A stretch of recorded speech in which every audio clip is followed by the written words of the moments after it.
So it started recording. I'm just gonna read out the question, starting on this first sheet. Your full name. Kathy Denise Plummer Jackson. Your date of birth. October the 17th, 1954. Place of birth. Jefferson County, Monticello, Florida. Education. High school. High school. Diploma. A little bit of classes afterwards, here and there. Right. No military service. No military. Your current occupation. Right now, well, I'm retired, but I work part-time for the city of Tallahassee as a transportation driver. Right. Okay. Your former occupation. My former occupation, I was a specialist 2, Department of Revenue, state of Florida. Right. Revenue specialist 2. Married ever? Oh, I'm divorced. Divorced. Happily. Number of children? 2. Number of grandchildren? It's a lot to count now. 1, 2, 3, 4, 5, 6, 7. 7. Number of great grands? Well, I included her with my grands. So okay. I have 6 grands and 1 great grand. Gotcha. Okay. All right. Next paper. Date of interview is the 21st. April 1st. It's dated April 1st. Mm-hmm. Time 3:56. Place Monticello. Team members. Blah blah blah. All right. Main part of the interview. What do you remember about life before immigration? I think it was swell. We had a lot of activities, different activities at the school that were really were cultural activities. Oh shoot! Come on, I'll make sure you're recording. Let's see. Life was good. I mean, school was good. I had a lot of friends. I wasn't really engaged in a lot of activities, but I enjoyed my classes, my friends, my teachers. Right. Gotcha. Next question. Do you remember when you first became conscious of your color and what that meant living where you lived at the time?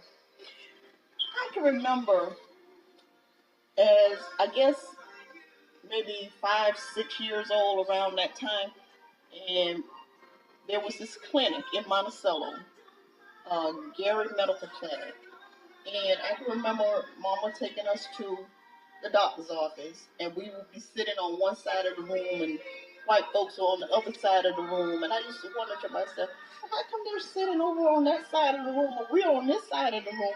I didn't understand what was going on, and I can remember they used to have a TV. We didn't have a TV. They had nice chairs. We had those upright, hard chairs to sit in, that type of thing. But I didn't understand what was going on. I thought it was a norm. Right. Next question. How did segregation impact you personally? How did it impact me? I feel like it was a positive experience because once we were integrated, the students, I can't really recall a lot of negative comments from other students. I don't remember fights or anything like that. I do remember, though, this one guy, white guy, walked up to me and he asked me, well, what do you all want to be called, as far as race? And I said, we're black. And he said, black? Okay, I remember that.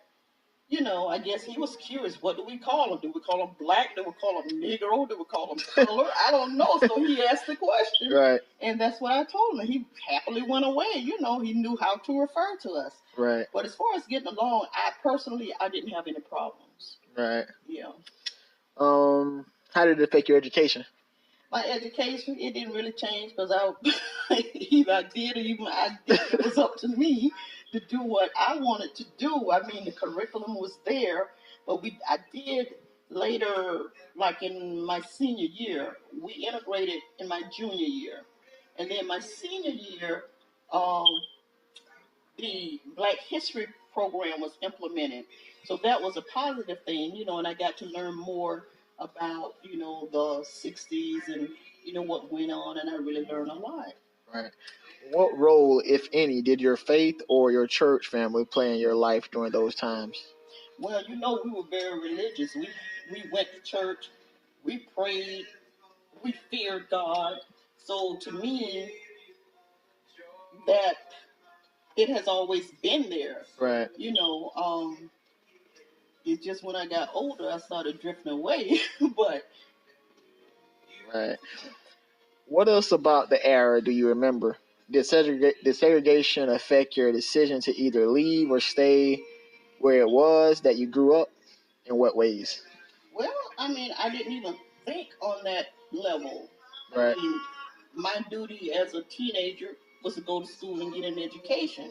I was bound here. I lived here. My parents lived here all their lives, so I had no thought of moving elsewhere. Even after I finished high school, it didn't have anything to do with integration. Gotcha.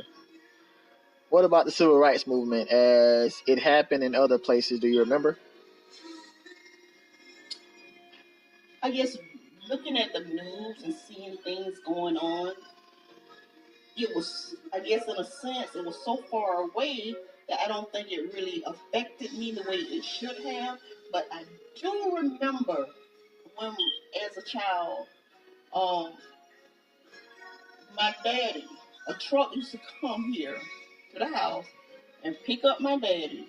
And there were other people on that truck, and they would go away, and then they would come back. And I always wondered, well, where did they go? Why did that truck come here to pick them up and take them away, and then they came back? We didn't ask questions, but I was curious, and I found out later in my life, later years, that in order for them to vote, they went in a group. They had to go together, because just to walk up there and vote, no. So they had to go as a group, go up there and vote, and come back home. You know what would have happened? They probably wouldn't have been able to vote, or they probably would have got beaten, or whatever. Right. And I was like, oh, then when I was like, oh, that's what it was. What were some local incidents or conflict or cooperation between the races that you can recall as things started as things started to integrate? Like some of the pretty much like any incident she was aware, like you seen happen, like during like time of integration, people having to use the same bathroom, same restaurants, all that type of stuff. I remember seeing colors only signs. I don't remember physical altercations of any kind, but I'm sure words were said, or you were put in your place where you don't belong on this side, you belong on that side. Even I can remember riding the Greyhound bus, and I'm trying to remember if we actually had to sit in the back of the bus, and I'm thinking that we had to sit, like, so many seats were designated for black people, and they had to like sit in the back of the bus, and then the others sat up front. Right. Mm-hmm. Were there any national events during the civil rights era that stick out in your mind? What were they? Did these events have any impact on where you were locally at the time? Any big events that happened back in the what's the name civil rights time that you can remember? I remember when Martin Luther got shot, and we were sitting in front of the TV, because during those times, you only had one TV, and you only had maybe 2-3 channels. So everybody sat in front of the TV, watched the news and whatever else that came on. And I do remember at this particular time, it was announced that Martin Luther was shot and killed, and that was devastating. I was about 15, 16? He was killed in 68? Something like that. So I was like 14, 15 years old. 2015 marked the 50th anniversary of Malcolm X's assassination. It's been 48 years since the assassination of Dr. Martin Luther King. Do you remember where you were when you heard the news about both murders? What about thoughts and feelings you remember having when you heard the news? You already said that already, Yeah. so you got to be good on that one. What was the reaction of those around you? Well, shock, hurt, anger. Right. Did you participate in any of the various forms of protests that happened, were happening in your community, or in other places? If you choose not to participate in any local demonstrations, what do you think made that decision at the time?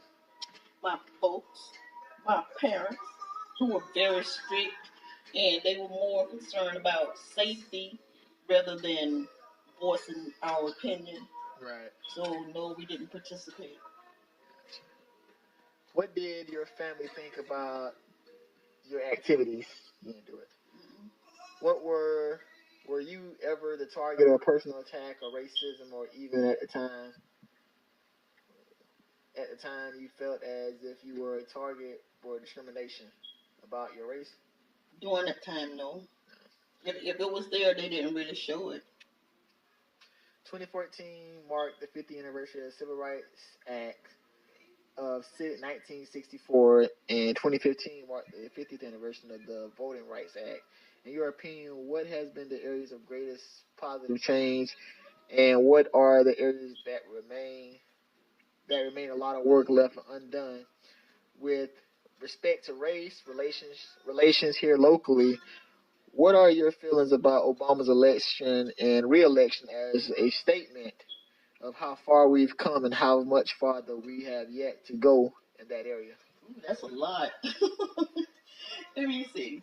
As far as Obama, I think that was the greatest thing that has ever happened. I was happy when he was elected the first time, and even more so the second time around. I felt like this was the opportunity for us to look at ourselves and say, if a black man can be voted into office, then what can we do to not only support him but to support ourselves? We need to stop. We need to start being accountable for our downfall. Don't blame it on other people, but get up and do something. Speak up, speak out. I hope that covered everything. Yeah. No, the other one is in your opinion about the Civil Rights Act and the Voting Rights Act. Uh-huh. What had the greatest positive change? The right to vote, the right to gather, the right to what you call it, um, a right to live a decent life, although we're still suppressed. Right. In a lot of areas, we're still suppressed. As of today, there are a lot of things that it seems as though we're going backwards instead of forward. Right. I don't want to talk about the new president, but you know.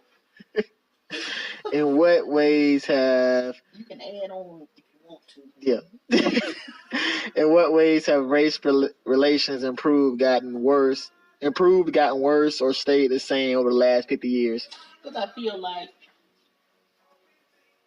the other race does not seem to realize that we were all put here for a reason, to live a life. You are no greater than I am. If you want to have a good, decent life for you and your children, why is it so important to you that we don't have that same freedom? Why are our black boys being incarcerated on cases where the white boy is doing the same thing? The white boy can sell 5 grams of marijuana, he'll get a slap on the wrist.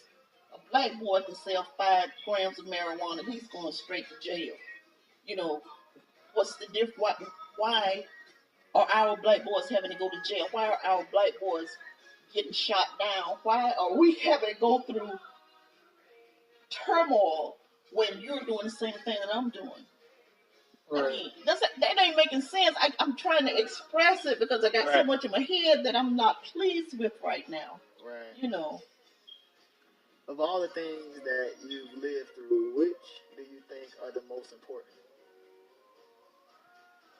What's the most important event you feel like you lived through? Like some of the things that you lived through. One being probably seeing Obama get elected. when Mr. King probably died. That's probably a life changing event. Like witnessing that. I think the greatest thing would be the Obama being elected, because in the eyes of the little children, they see this black man running the world, and that gives them the affirmation that if he can do it, I can do it. How has your community changed over that time? It's still would. Not much. Not much. What do you want others to know and understand about your life and times? My life and time. I was wild at one point, so I don't want anybody to know about that. My life and times. That anything that you want to do, just stay focused, work hard, and go for it. Gotcha. What do you think society and your community is headed? Do you generally approve or disapprove of directions things are taking? What do you feel this way? Well, right now it's hard because on one hand, I look at the leader of this country, and it seems like he spread a lot of hate. But then on the other hand, by him being in office, he is opening up the door to show people the crimes that are being committed, not by black folks, but white folks. They steal, they do unsavory things, in other words. Right. So the only difference in black and white is color. Because, you're going to do what you're going to do. We're all humans. No crime is greater than another crime. Crime is crime. Hate is hate. Gotcha.